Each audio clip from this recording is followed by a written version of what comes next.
Hello, I'm Drew and I'll talk about myself in a second, but first I'd like to thank Uncle Thunder for giving me this great opportunity to upload to ThunderStruckGaming. I'm genuinely humbled by this opportunity, and I not only appreciate Thunder's contributions to the gaming community, but also the IRL community as a fireman working third shift. So you're probably asking yourself, who's this kid commentating on Thunder's channel? Well, as I mentioned, my name is Drew, I'm 15 years old, and I've been an avid Call of Duty connoisseur since Modern Warfare 2 days. I'm also an athlete, photographer, videographer, iPhone developer, and writer. Oh yeah, and I enjoy fruits more than vegetables. So now that you know a bit more about me, I'll dive right into discussing the playlists, perks, and weapons which may be implemented or withdrawn in Black Ops 2.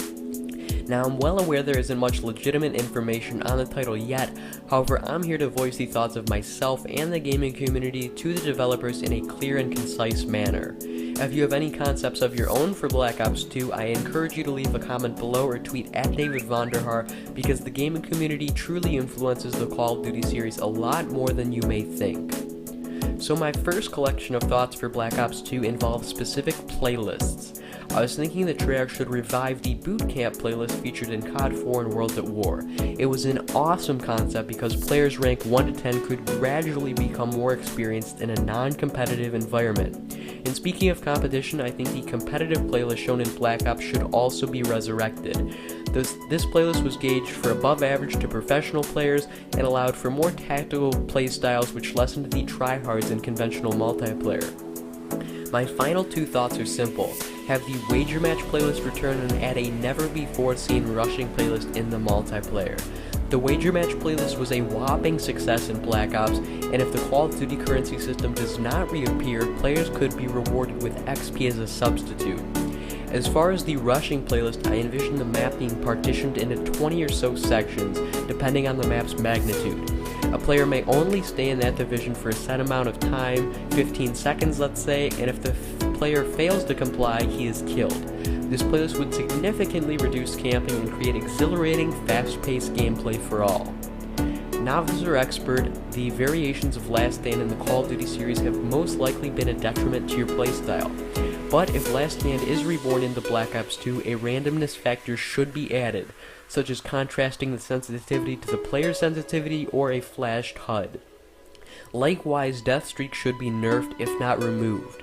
Rewarding a player for consistently dying is beyond my comprehension. Death streaks put the odds on the side of a below-average player versus that of a skilled player. Grenade launchers should also be nerfed or removed as well. Nothing is more frustrating in COD than getting pro-piped halfway across the map on a high kill streak. And if grenade launchers are nerfed, Treyarch should reduce their blast radius or have them kill only upon direct impact. On the brighter side of the spectrum, I think Treyarch should reinvent some fan-favorite aspects from their titles. Although I have fiber optic internet connection and generally have an advantage with host, I think lag compensation should be implemented. But I hope Treyarch appropriately approaches lag compensation unlike Infinity Ward. As I previously mentioned, the return of wager matches, I think the COD currency system should also make a comeback. Personally, I thought the notion of COD points was perfect. It allowed the player to acquire what attachments he wanted as opposed to having a set sequence of unlocks. Aside from the orthodox killstreak system, I also think the all-specialist perk system should reappear because it was a huge asset, especially in solo-based game modes, because it offered a new element of tacticality to gameplay. I'm sure you can all agree with me when I say theater mode in Black Ops 2 has to be reliable. In Black Ops, I've lost too many valuable gameplays even though it was my fault for not recording live. And for those PC gamers out there, I think the addition of customizable weapon camos would be a neat feature and an added flair to keep the game fresh. Now my last few concepts deal with the knifing mechanism and the handguns. Now the Call of Duty series has never been realistic, but I think when wielding a pistol, a player should have a 25% increased sprint, unlike Modern Warfare 3. And as far as the handguns go, keep them and the support launchers as the only secondaries. Keep SMGs out. And as knifing is concerned, in previous titles it has either been underpowered or overpowered.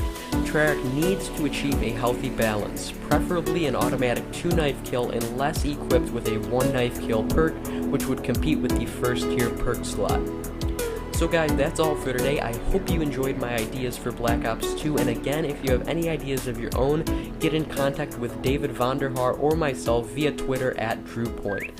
Also, if you could visit my channel for exclusive content, check it out in the video description.